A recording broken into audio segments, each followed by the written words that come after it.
word has in it. God, it covers all aspects of life. God, thank you for being the source. God, thank you for that you are the seed of salvation. That you are the source of comfort, the source of healing, the source of peace. God, no mere humans can provide that. So thank you, God, for who you are. Thank you for your leading. Thank you for your guiding. In Jesus' name, amen. I don't think I'm going to be real long tonight. Just something the Lord has showed me even this past week, and it's really good stuff. So I'm going to give it to you, and then we're going to be done. But Genesis chapter 6, I want us to look at verses 18 through 21 really quick. Genesis chapter 6, verses 18 through 21. Now, before we go there, God has told Noah what to do, and he gives them these instructions in verses 18 through 21, and here's what he says. He says, "But I will establish my covenant with you, and you shall go into the ark, you and your sons, your wife, and your sons' wives with you. And of every living thing of all flesh you shall bring 2 of every sort into the ark to keep them alive with you. They shall be male and female. Of the birds after their kind, and of animals after their kind, and of every creeping thing of the earth after its kind. 2 of every kind will come to you to keep them alive.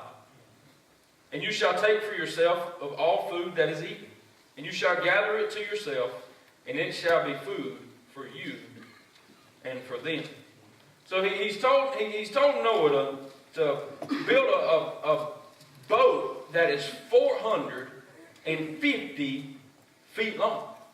Now, if we want to put that on a scale, that is, what, a football field and a half? Okay? Long. This thing is not a bass boat, and it's not a shrimping boat. It's way bigger than that. With 3 decks. I mean, this thing is humongous, and he's telling them to build us amongst all the ridicule that we can imagine is going on. We don't have any proof people coming up knocking on the boat, and you're crazy, but it's the general conversation on a daily basis. We can only imagine the conversation that's going down to put Noah down.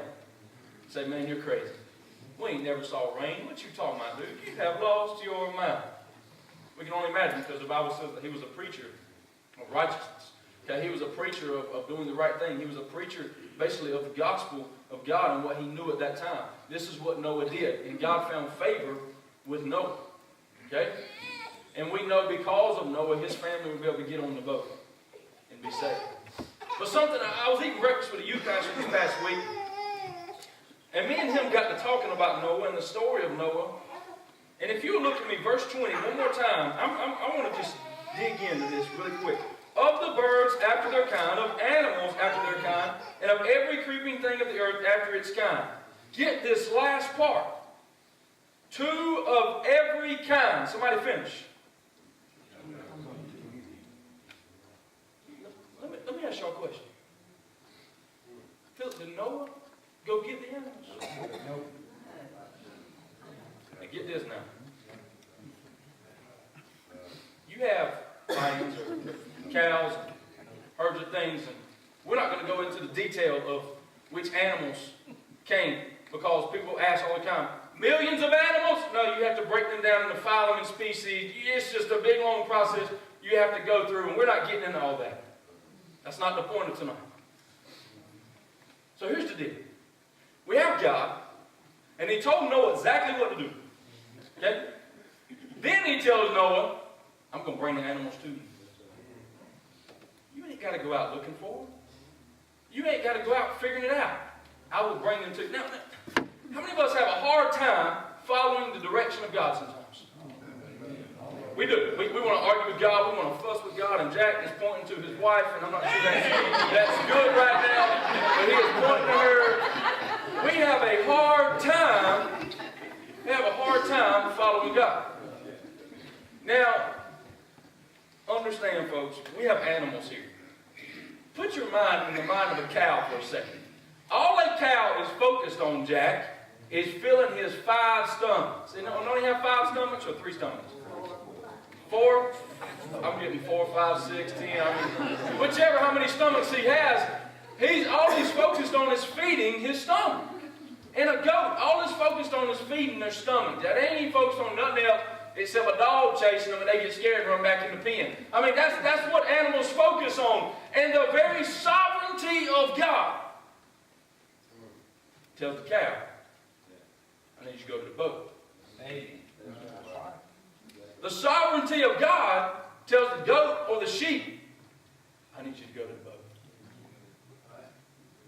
You may say, well, what about directions?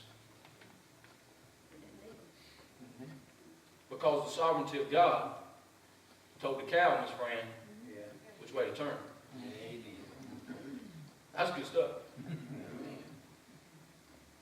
The sovereignty of God told the sheep, oh, you're going too far back.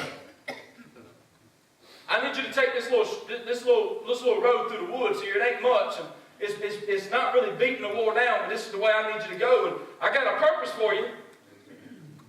And I got an end location for you. And it's the ship. It's the ark. It's the boat. He told the cow, you know what, I'm going to get you there, but you know what, I need you to keep going straight. I know that field on the left looks good. I need you to keep on walking, dude. I just need you to keep on walking to the ship. And think of all those animals that God, even the birds of the air. Sometimes Sarah Jane, she asked me, she said, Daddy, why is the bird flying in circles? I said, because he's trying to get wind so that he can just not use his wings, as in flapping. Every bird. God said, I need you to go to the boat. Well, we don't know where these animals were. I don't. Somebody else might, but I don't know where they were at. I don't know specific. I don't know how far away, 10 miles, 20 miles. I don't have a clue. But the point is, God led the animals. That's right. And if God can lead an animal, Mike, I promise you, He leads you. Hey. I promise you. Now, that's good stuff. So the next time we think about, or Catlin thinks about, oh, I'm not going to do what God tells me to do, He can't lead me. Think about He led something that don't even have a soul. Think about it. Sometimes, let's just be honest, we act like goats and we want to go to the other field over yonder and not do what God has us to do. Grass is green on the other side. Anybody ever heard that? But on the other side might be a lot of trouble. If we just stay focused on Him, I ain't saying it's going to be a smoother trip because I ain't no prosperity wealth person. But He'll see you through it. You understand what I'm saying?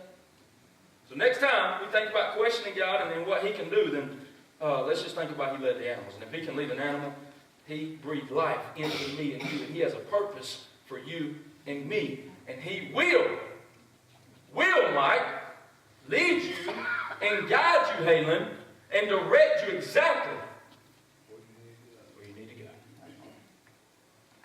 And there is an eternal home. Okay? We ain't just walking in some vast land with no purpose. If Jesus wouldn't have raised from the dead, Rick, we'd be there. But the resurrection changes everything. We have a home and He's alive and He's well, and you have something to look forward to one day if you're saved. Now, if you're not saved, you got something to look forward to, but it's apart from Jesus. I'm just being honest tonight. So let's not be stubborn. Let's go with where God has us, when He has us, what He has us to do, and how He wants us to do it, because He will lead our steps.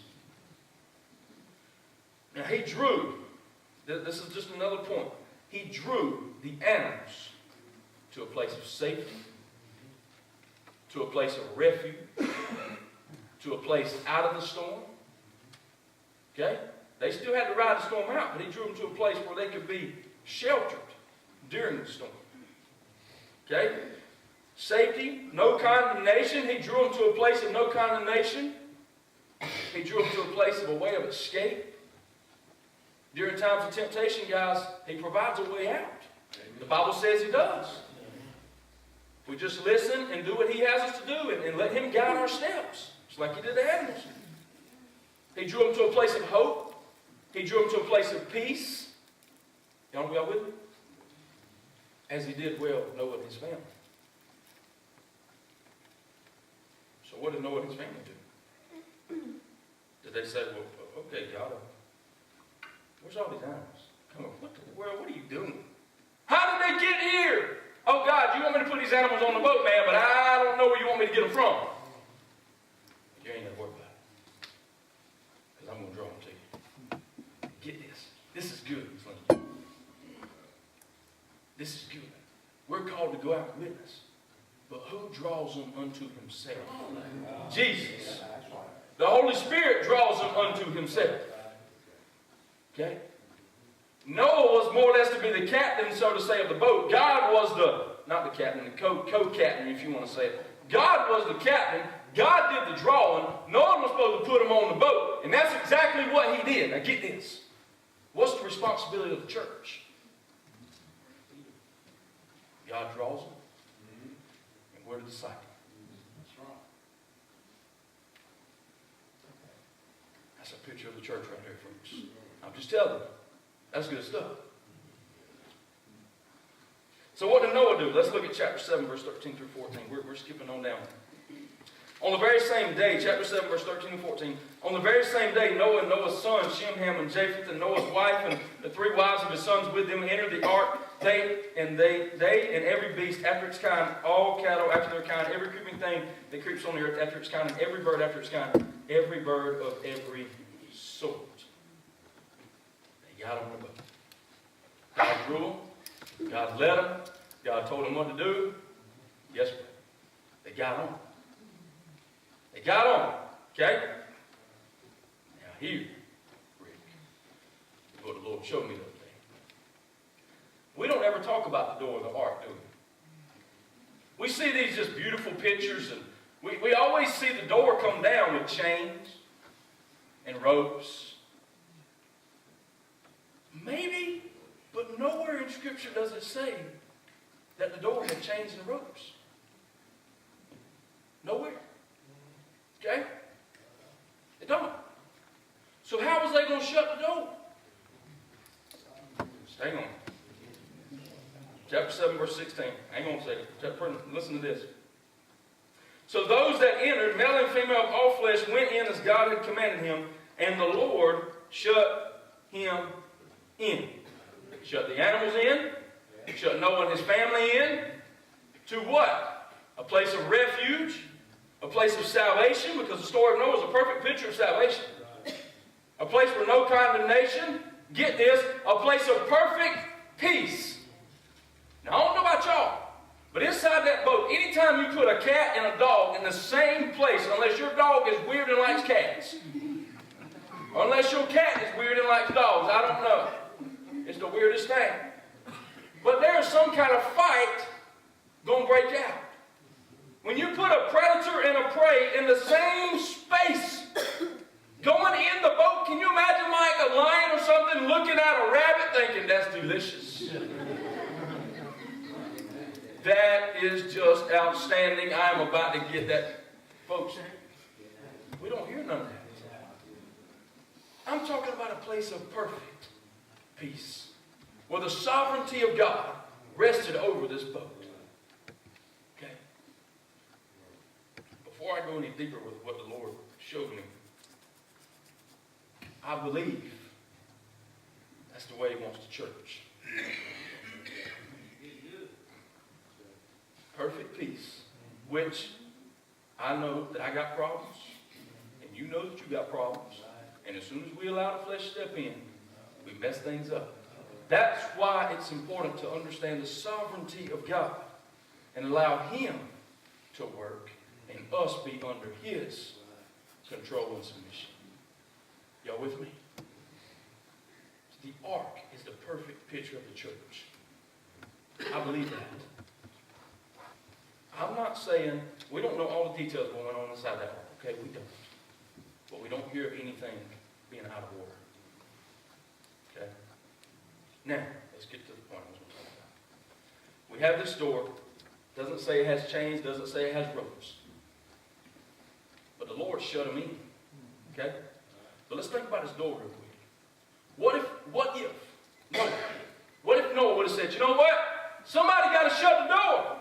Hey, Shem, Ham, Japheth, y'all going to jump out the boat and shut the door? God got you this far. God gave us all the materials. God helped us all along. He even drew the animals and told them which way to go. And they all got on. Now, which one's going to get off and shut the door? It's recorded nowhere that anybody asked those questions. But in my mind, I'd be thinking, well, how in the world are we about to do this? Have you ever seen those competitions where they lay these big old poles down and then 2 or 3 people will get up under it and you just walk it up in the air? You ever seen those? That's what would be going through my mind, John. Well, God, you want me to get out and walk this door up? And at the last minute, Miss Pat, I'm going to try to jump in. Then the door shuts. And we're like, what'd I do, Lord? I mean, I know you're going to shut the door, but I just felt like I needed to put my 2 cents in. Then we missed a boat. Why, God? Why did you do this? No, you did. I didn't tell you to put ropes on, and I didn't tell you to put chains on. I told you and your family to get on the boat, and you decided to get off. You were obedient, and you were almost there. Let's do this to a lost world. You were almost there, but decided, this is not for me. I don't have all the answers.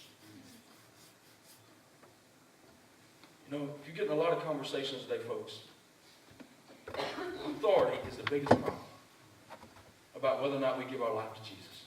I don't want to submit to authority.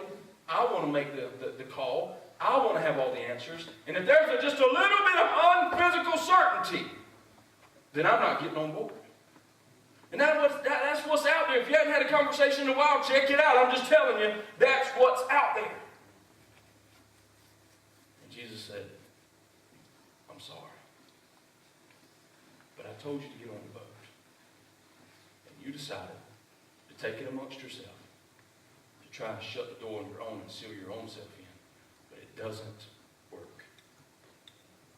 You can't seal yourself. You can't give yourself salvation. You can't draw yourself to me. You never died on the cross. You didn't do anything to seal and shut that door. Guess what? You missed it. Now let's talk about us that are saved for a second. God told us, get on the boat. He opens up a door, Ned. He opens up a door and says, go through it. Or he gives us something in our minds that we need to do. Or he lays upon our heart something we need to give up or something we don't need to do. And when we're standing in there and we say, okay, God, you know what? I'm all in. I'm all in. Well, what's it going to cost me? John, what's it going to cost me? I mean, is it going to cost me some friends? I mean, is it going to cost me a job? I mean, what is it going to cost me? And you say, well, no, I don't know how the door's going to get shut, so I'm just going to jump off and hope to get in later. And then at that very moment in time, we've missed the very opportunity that God has put right in front of us. That's good stuff. So the next time that me or you decide that we're going to tell God what to do,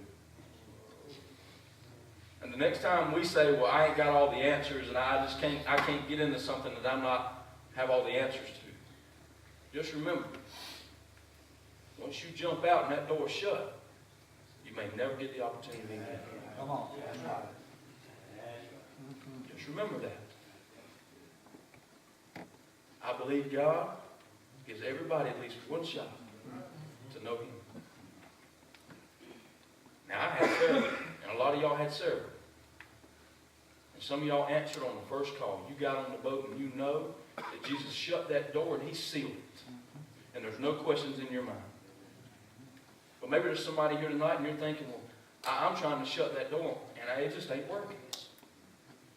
I keep having doubts. I keep having fear. I'm allowing the things of the world to help me try and shut this door. I just keep trying to seal it myself. The Ziploc bag just won't seal. Well, I promise you, when God seals the door, it's sealed. Amen. You have come to a place of refuge. You have come to a place of comfort. You have come to a place of true peace. You are under the sovereignty of God, and He wants to lead you and guide you and show you this plan, magnificent plan and purpose He has for your life. If He has sealed the door. And He still has a plan for your life, even though you keep trying to seal it yourself. And I pray I pray that God would open your eyes and show you that. Because I don't want you, I don't want you on the outside of the boat. I want you to be saved. I want you to know Jesus. But for us Christians on the turn, we need to make sure we quit telling God no. And get on without having to know all the answers. And have faith that He's going to see us through. To be a man Noah was, to get on a boat and be on it for that long of a time and begin to believe that rain's going to fall from above and come up from the earth, folks, he had to have some faith. Okay? Had to have some faith. So be reminded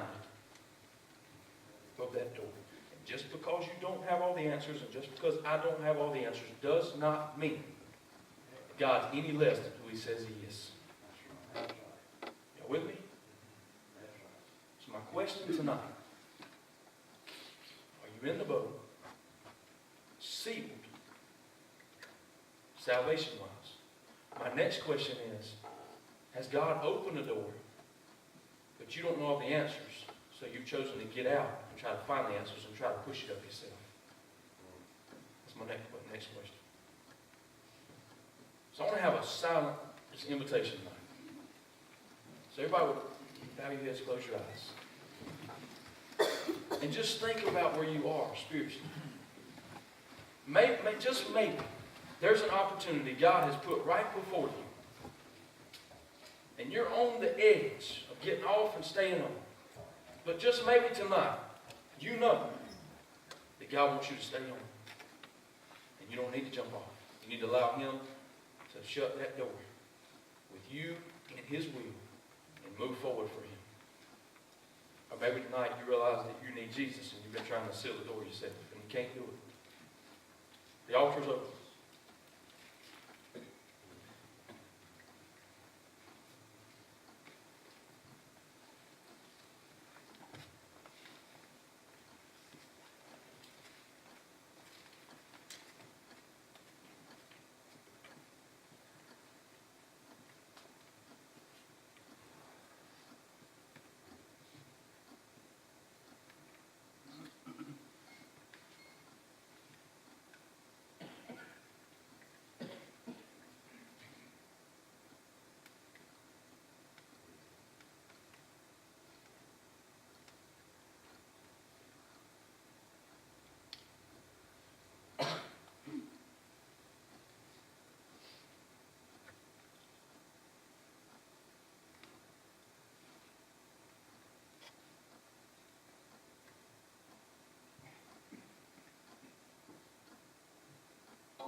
Regardless of the situation. God, it's hard to make hard choices sometimes. Knowing that we don't know. Knowing that a lot of things are unknown. Unanswered questions. God, I pray that we'll be a people, including myself, who walk by faith. And know that you're going to lead. And know that you're going to guide. Know that you're the one who seals the door. And know that you're sovereign. Even in the storms, you'll be with us as we walk by faith. God, thank you for who you are. In Jesus' name, amen. While I'm announcing a couple things, Jonathan and Christina, if you can get them a chair, please.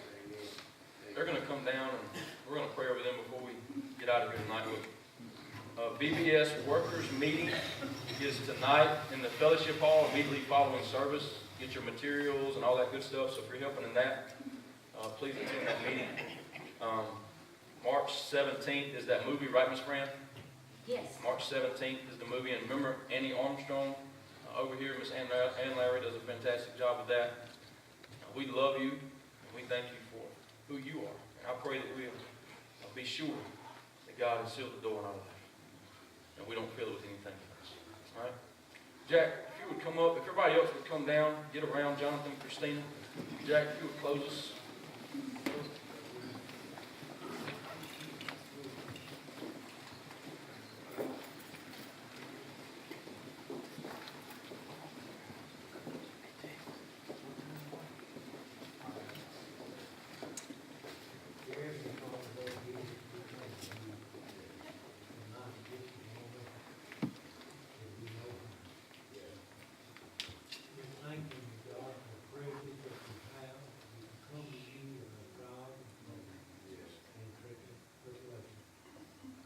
God, we come to you tonight on behalf of this couple.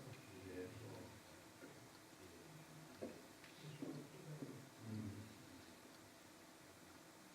God, I know you know me. And we just want to pray now, God, that you would touch these couples. You just put your loving arms around them, Lord. Yes.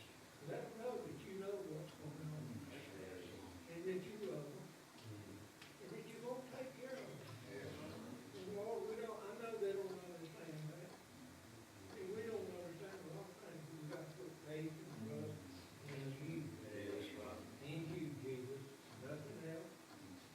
The doctors can do so much, but you will heal. You are the healer. Lord Jesus, I just pray, God, that you just bless and let this church pour out their love to these people. Lord, they need her. They need her. They need her. And I just pray, God, that your will be done. Lord, just love them and take care of them, God. And let them have the faith and trust in you that everything will be fine. Oh, God, I know they don't know that. You know they put the faith and trust in you. Thank you for loving each and every one of us. In Jesus' name I pray. Hey guys, we got to get the chairs up too, so if y'all would come to that, it'd be awesome.